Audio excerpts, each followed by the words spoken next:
दिवसाची सुरुवात यशूबरोबर. आपण सर्वजण टी व्हीवर बघा डिस्कवरी चॅनल बघतो किंवा नॅशनल जिओग्राफी बघतो आणि त्याच्यामध्ये अनेक प्राण्यांविषयी आपल्याला माहिती दिली जाते.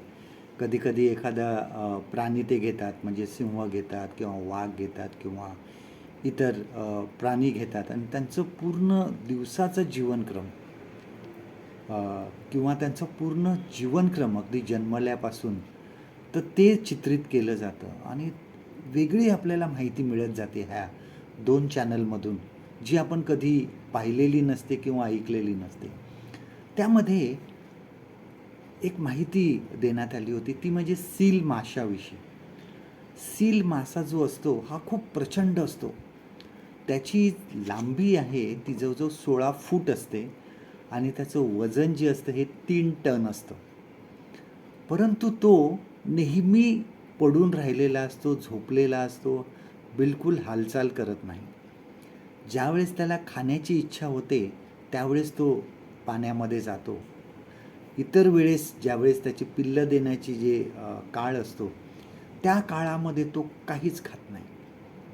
याचा अर्थ तो त्या काळामध्ये पूर्ण पडूनच असतो, हालचाल करत नाही. त्याच्या तोंडासमोर काही थोडंसं असं पंखासारखे असतं, त्यांनी जर बाहेर आला तर त्यांनी तो वाळू उडवतो आणि ती आपल्या अंगावर घेतो, ज्यामुळे जर सूर्यप्रकाश असेल तर त्याच्या कातडीला त्याच्यापासून संरक्षण होते. पण हा सतत झोपलेला असतो. अगदी बघितलं तर तो हालचालीसुद्धा करत नाही. हा असा एक प्राणी आहे. आणि या उलट जर आपण मुंग्यांकडे बघितलं तर त्या सतत हालचाल करत असतात बघा. सतत इकडून तिकडून जात असतात, सतत काही ना काहीतरी तोंडात अन्न घेऊन जात असतात, कारण ते अन्न साठवतात. ऋतू इतर पावसामध्ये किंवा इतर ऋतूमध्ये ते खोल बिळामध्ये जाऊन राहिलेले असतात आणि अशा वेळेस ते अन्न साठवून ठेवतात. त्याच्यामुळे ते सतत कामामध्ये असतात.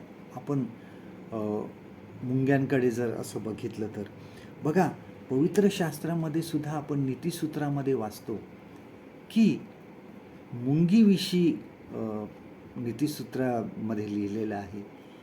वचन असं सांगतं की अरे आळशा, मुंगीकडे बघ आणि शहाणा हो. पवित्र शास्त्र हे वचन आपल्याला सांगतं. प्रत्येक ख्रिस्ती माणसासाठी हा एक धडा आहे, आध्यात्मिक धडा आहे. कारण बऱ्याचदा जेव्हा आम्ही गरज असेल त्याच वेळेस आम्ही आध्यात्मिक होतो,